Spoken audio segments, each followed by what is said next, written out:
En este caso vamos a desarrollar la sinapsis más importante o más común en nuestro cuerpo, que es la sinapsis química. Vamos a hablar de cómo se produce el proceso de la sinapsis química.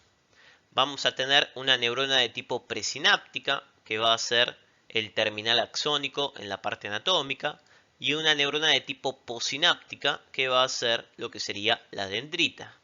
Y entre ellas, lo que dijimos como espacio, brecha o hendidura sináptica.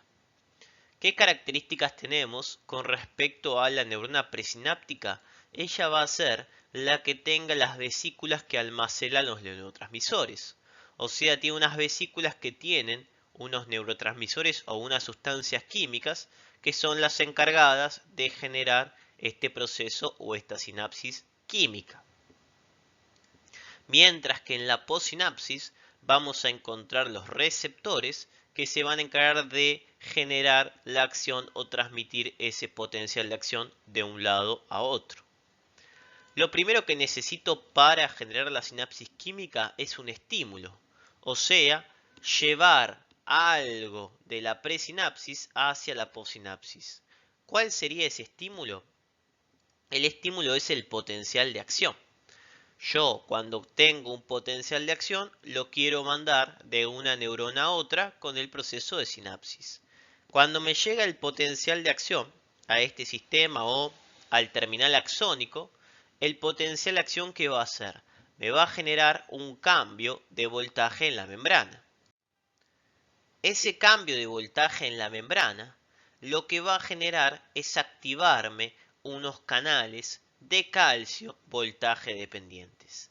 Al movilizar el potencial de acción hasta el terminal axónico, o ese cambio de voltaje hasta el terminal del axón, el terminal del axón se me despolariza y se me activan unos canales que se encuentran ahí, que son canales de calcio voltaje dependientes. ¿Por qué voltaje dependientes? Porque es el potencial de acción que me dio la señal para que se me abran estos canales de calcio. Al abrirse canales de calcio, me ingresa calcio a nivel de la neurona presináptica y el calcio es uno de los elementos principales en la sinapsis química porque es el encargado de fusionar lo que sería la vesícula del neurotransmisor para liberar su contenido. ¿Por qué decimos que es súper importante? Si no tuviera calcio, no podría fusionar la vesícula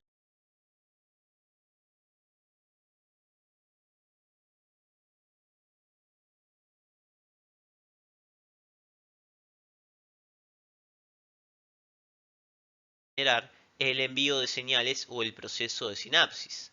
Por eso la prioridad de la función del calcio respecto a la sinapsis, ya que al disminuir o al no tener este proceso, no podría liberar mi neurotransmisor. ¿Cómo se libera el neurotransmisor o cómo se produce la fusión de la vesícula? Bueno, la vesícula se va a fusionar con la membrana para liberar su contenido gracias a un sistema de proteínas que es el sistema SNARE. Son un grupo de proteínas, ¿okay? La sinaptobrevina, la SNAP, ¿okay? Varias proteínas con nombres complejos, que lo que van a hacer es unirse gracias al sistema del calcio a esta vesícula y fusionar o modificar su conformación para fusionarla con la membrana y liberar el contenido a la brecha o hendidura. De ahí que si yo tengo sustancias que me modifiquen estas proteínas, no voy a poder liberar el contenido de las vesículas, como por ejemplo algunas toxinas que actúen frente al sistema SNARE, que lo vamos a ver en otro momento. Al fusionar las vesículas, yo voy a liberar nuestro neurotransmisor y este neurotransmisor ¿qué va a hacer? Va a contactar con receptores en la possinapsis, que me va a dar una conformación o un cambio en la señal y eso me va a producir que yo genere un potencial de acción. Fíjense que estoy transmitiendo el potencial de acción desde la presinapsis hacia la possinapsis. Y esto es importante que lo aclaremos. No es el neurotransmisor que yo envío de un lugar a otro. Lo que yo paso de una neurona a otra es el potencial de acción. El neurotransmisor es el medio o el fin que utilizo para poder traspasar o para poder generar ese potencial de acción de un lado al otro. Nosotros dijimos que siempre el potencial de acción era un elemento de tipo excitatorio. Siempre generaba la despolarización.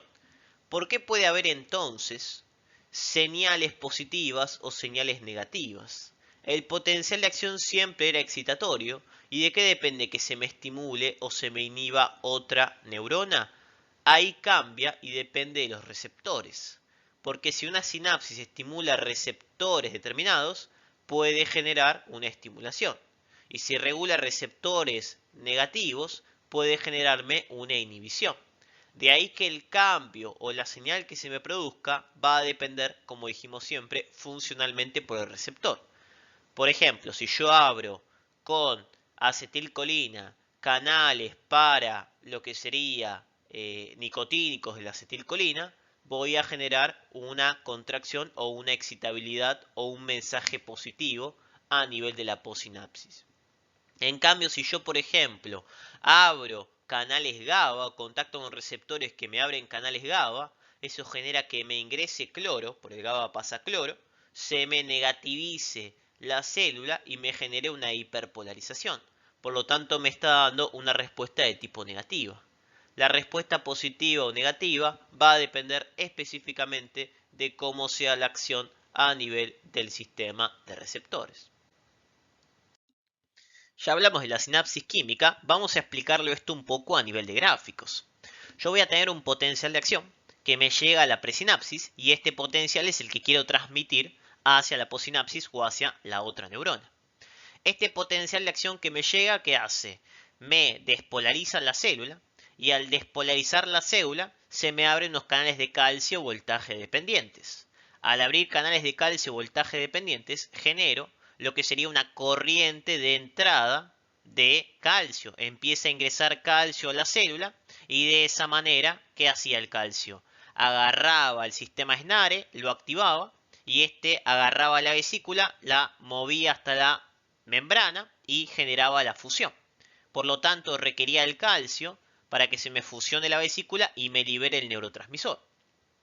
Una vez que se me libera el neurotransmisor, ¿qué va a hacer ese neurotransmisor? Va a contactar en la possinapsis con algún receptor y eso me va a generar una señal o un potencial, que en ese caso es un potencial electrotónico, que pueden ser un potencial electrotónico positivo o negativo. De ahí viene la palabra PEPS o PIPS. Yo voy a generar que ese neurotransmisor contacte con el receptor y me puede generar una señal positiva, PEPS, o una señal negativa, PIPS. Si esa señal positiva o PEPS es importante, se sumó en tiempo y en espacio y superó el umbral, ¿qué me va a generar? Un potencial de acción a nivel de la sinapsis. Un potencial de acción a nivel de la neurona posináptica. Fíjense cómo generé un potencial de acción en la presinapsis, tuve un tiempo determinado, entrada de calcio, fusión de vesículas y contacto con el receptor, hasta que formé o mandé ese potencial de acción a la posinapsis. Fíjense el tiempo que tengo entre uno y otro. Veámoslo desde otro punto de vista. Yo genero un potencial de acción en la neurona presináptica y quiero que este potencial de acción se envíe o se traspase a la posinapsis. Este potencial de acción, ¿qué va a hacer? Me va a despolarizar la célula y me va a generar lo que sería un ingreso de calcio. Por lo tanto, acá me aparece la corriente de calcio. Fíjense que la corriente de calcio, que está ingresando calcio luego de la despolarización, se produce en simultáneo con la repolarización de este potencial de acción. Entonces me empieza a ingresar calcio. El calcio fusiona las vesículas, me libera ese neurotransmisor que contacta con el receptor de la posinapsis y me genera un potencial electrotónico a nivel de la posinapsis, en este caso excitatorio. Y si ese potencial electrotónico de la posinapsis superó el umbral, ¿en qué se va a transformar? Se me transforma en un nuevo potencial de acción a nivel de la posinapsis. Acabo de traspasar un potencial desde la presinapsis hasta la posinapsis gracias al sistema del calcio y la liberación del concepto de neurotransmisores. Fíjense los tiempos. Primero genero el potencial de acción, después el movimiento del calcio o el ingreso de calcio, corriente de calcio, esto que tenemos acá. después el potencial excitatorio o ese PEPS y PIPS, en este caso un PEPS, y luego, si supero el umbral, se me genera el potencial de acción, los tiempos de cada mecanismo de la sinapsis química. Ahí tenemos lo mismo explicado un poquito más específico o un poquito más lindo.